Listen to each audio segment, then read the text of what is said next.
In continuing coverage tonight, within the last few hours, a candlelight vigil was held for Providence home health caregiver Doug Brant, who was shot and killed earlier this month while visiting a patient's home in West Spokane. KREM 2's Kyle Sumchuk has been following this case since the very beginning and takes us inside tonight's vigil.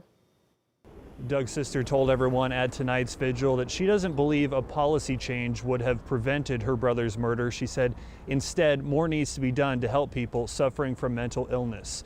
We also heard from some of Doug's colleagues who say being a nurse was more than just a job.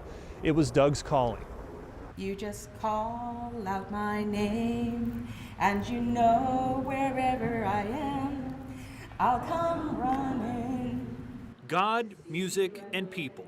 The three things in life Doug Brant loved the most, all brought together at this candlelight vigil to remember the man who spent most of his time on earth caring for others.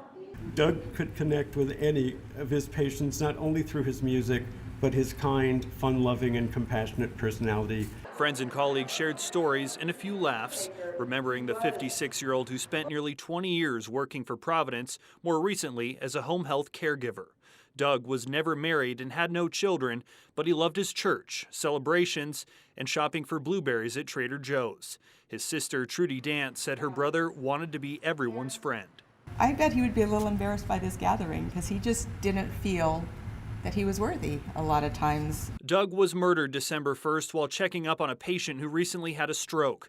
Police say her grandson, Mitchell Chandler, pulled out a gun and shot Doug several times without warning. I know that his heart would ache so much for the grandparents of Mitchell, who went through watching that happen with their grandson in their house and had to call 911. I can't imagine their heartache.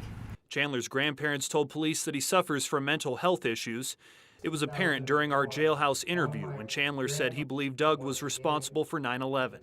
I really don't think a policy change will change what happened to Doug.